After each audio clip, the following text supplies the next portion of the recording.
Hey guys, Mr. Backerberg here. In this video, we're going to look at finite limits as x approaches positive infinity and negative infinity. So what we're actually going to start off with here is looking at the graph of the function f of x equals 1 over x. And we're looking at limits as x is approaching either positive infinity or negative infinity. So as we're looking at this graph, we're going to focus on what's happening on the far right-hand side and the far left-hand side. So we're going to use our calculator to help us get a picture of this graph. So in my calculator, in the y equals, I have 1 over x typed in, and I'm going to do zoom 6 to get my nice 10 by 10 window. I don't really care what's happening in the middle of the graph. We said that we wanted to look at limits as x is approaching infinity and negative infinity.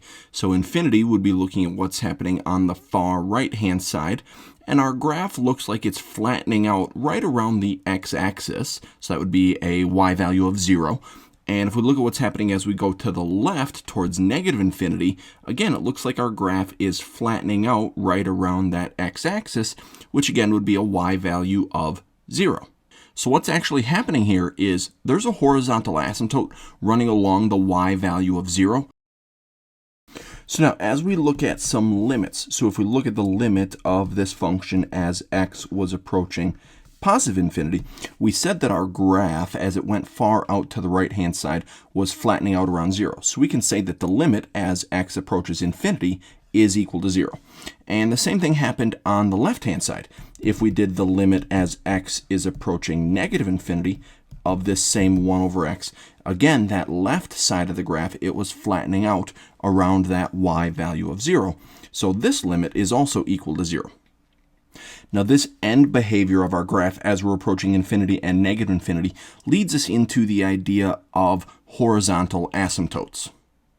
So what a horizontal asymptote is, it says the line y equals some number b is a horizontal asymptote of the graph of the function f of x if either the limit of the function as x approaches infinity is equal to that b value, or the limit of your function as x approaches negative infinity is equal to b. So like we just saw in that previous example, as our graph went far out to the right-hand side, our graph was flattening out around 0. And also, as we went to the far left-hand side, as x was approaching negative infinity, our graph was also flattening out around 0. So because those limits were equal to 0, then the line y equals 0 was a horizontal asymptote of that graph. So in this example, we're going to be looking for some horizontal asymptotes. So we're going to be finding the limit of our function as x approaches infinity. We're going to find the limit of our function as x approaches negative infinity. And then based on that information, we're going to find any horizontal asymptotes that there might be. And the function that we're going to work with is going to be 2x over x plus 1. Now, I would suggest using our calculator to get a picture of this graph so that we can see what's happening as we look at the far right-hand side and the far left-hand side. So on my calculator in the y equals screen, I have the 2x over x plus 1. I'm going to do zoom 6 to get a nice 10 by 10 window. We're looking at what's happening on the far right-hand side and the far left-hand side so that we can determine those limits.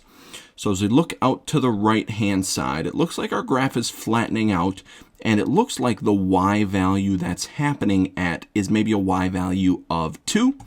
And if we look at the left-hand side, again, it looks like the left-hand side, as we're going out towards negative infinity, is also flattening out. And it appears that that's also around the y value of 2. So for this function, I'm going to say the limit as x approaches infinity of the 2x over x plus 1, I'm going to say that that was equal to 2, since it looked like the right-hand side of our graph was flattening out around 2. And I'm going to say the limit as x approached negative infinity of our function also equaled 2, since it looked like the left-hand side was also flattening out around 2. So based on that end behavior with it flattening out around 2 on both the right and the left-hand side, I'm going to say that the line y equals 2 is a horizontal asymptote for this function. Same thing happening in this example. We're going to look for the limit as x approaches infinity for our function, and we're going to look for the limit as x approaches negative infinity. And then based on that information, we're going to identify any horizontal asymptotes. The new function that we're going to work with is x over the square root of x squared plus 1.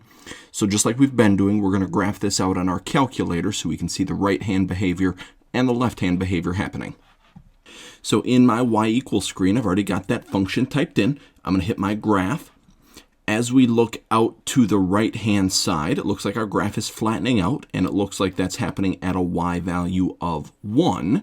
And if we look on the left-hand side, our graph is flattening out as well, and that looks like it's happening at the y value of -1. So if we talk about the limit of our function, that x over the square root of x squared plus 1, as x was approaching infinity, we said that our graph was flattening out around the y value of +1. And then if we look at the limit as x was approaching -infinity of our same function, this time it was flattening out around -1. So what's happening here is we actually have two different horizontal asymptotes. The right-hand side flattened out around 1, so that's got a horizontal asymptote at 1, and the left-hand side flattened out around -1, so that one has a different horizontal asymptote happening at -1. So it is possible for a graph to have more than one horizontal asymptote, depending on what's happening on that far right-hand side and far left-hand side. Now in this example, we looked at the squeeze theorem as we were doing limits as x approached a specific x value, but the squeeze theorem also works as x is approaching infinity or -infinity. So if we look at the function f of x equals the sine of x over x,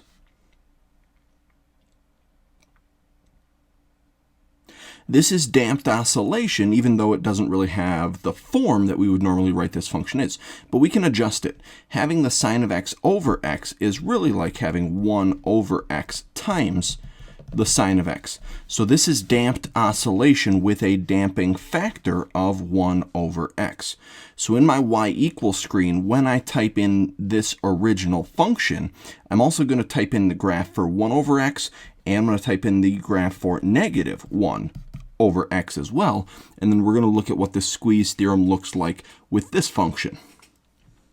So in my y equals screen, I've got that 1 over x typed in, I've got -1 over x, and then I have that sine of x over x.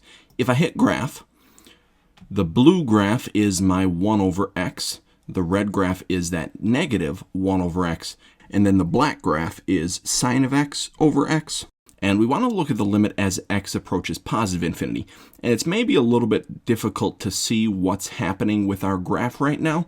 So I'm going to adjust my window just a little bit so that we can get a better picture of what's happening as we go far out to the right-hand side. So on my window, I'm going to adjust the x min and the x max. I want to look at just the far right-hand side. So for my x minimum, I'm going to set that at 0. And for the x max, maybe I'll do 25 there. For the y min, I'm going to do -2, and for the y max, I'm going to do +2.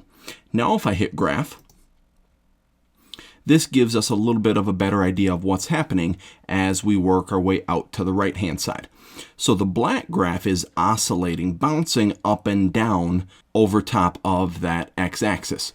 But if we look at what's happening with our blue graph and our red graph, both of those are flattening out around that y value of 0. So what they're doing is they're squeezing that sine graph together over that x-axis, over that y value of 0. So since the limit of my blue picture is equal to 0, and since the limit of my red picture is equal to 0, because that black graph is getting squeezed between two functions whose limit is both equal to 0, then its limit would also be 0. So if we go back here, we can say that this limit as x approaches infinity of sine of x over x, because it was getting squeezed between those two graphs at the y value of 0, we can say that this limit is also equal to 0. Now here we've got some properties of limits as x is approaching either positive infinity or negative infinity. So if L, M, and K are some real numbers where the limit of the function f as either x approaches positive infinity or negative infinity is L, and the limit of our g function as x approaches positive or negative infinity is M, then the first property we've got is the sum rule. So if we're doing the limit of our f and g functions being added together as x is approaching either positive infinity or negative infinity, what we can do is we can actually find their limits individually first and then just add those together. So whatever the limit of our function f is, that was our L value, and whatever the limit of our function g is, that was our m value, we find those separately and then just add the results together. Now there's also a difference rule that works exactly the same way, except instead of adding those things together, you're subtracting. So if you're doing the limit of f minus g, you can find those limits individually and then just subtract them. Next rule is the product rule, and it works very similar to the sum and the difference rule. So if you're doing the limit of f of x times g of x, as x is approaching positive or negative infinity, again, you can find those limits individually first and then just multiply their results together at the end. Now there's also this thing called the constant multiple rule. So if you're doing the limit of some k value constant times your function f of x, then what you can do is you can find the limit of that function f and then just multiply it by whatever that constant k was.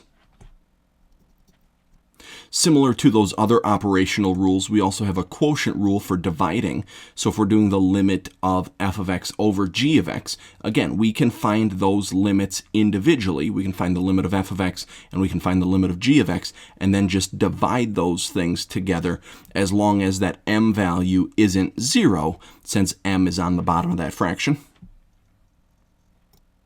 And then the last rule we've got is the power rule. So if you're doing the limit of your f of x function being raised to some power, then again, like we've been doing all along, you can find the limit of that f of x function first and then just raise it to whatever power it is that you're dealing with, as long as that result would end up being a real number answer. So in this example, we're going to see if we can't use some of those properties to evaluate the limit of 5x plus the sine of x all over x as x is approaching infinity. Now, the first thing I notice about this is that we've got two things happening in the numerator of our fraction and only one thing happening in the denominator. So we can actually unadd these fractions. Normally, we spend a bunch of time trying to get common denominators with fractions so that we can put them together. But you can also use that idea in reverse to take some fractions apart with common denominators. So as long as you have just a singular denominator, what you can do is split up the things on the top of the fraction and put both of those over that exact same denominator. So we can split up the 5x plus the sine of x and put both of them over that x. Now on the first piece, 5x divided by x, those x's are going to cancel each other out, leaving us with just 5 plus these x's will not cancel out, so we're just going to have to leave that as the sine of x over x. And we're doing this limit again as x is approaching infinity. One of our rules dealt with addition. We had this sum property that said if you've got two separate functions being added together, you can evaluate their limits individually first and then just add their results at the end. So we're going to do the limit as x approaches infinity for just 5, and we're going to add on the limit as x approaches infinity for the sine of x over x. Now, when you're evaluating the limit of a constant, the limit is just whatever the constant is. So in this case, the limit of 5 as x approaches infinity, that answer is just 5. Plus, if we do the limit as x approaches infinity for the sine of x over x. Well, this is what we did in our squeeze theorem example. We evaluated this limit earlier on, and we said that that limit was equal to 0. So now that I've found those limits individually, I just add their results together. So if I take 5 plus 0, the answer we get is 5. So we would say the limit of 5x plus the sine of x all over x as x is approaching infinity, we would say that that limit is equal to 5. That's going to be it for this video. Thanks for watching.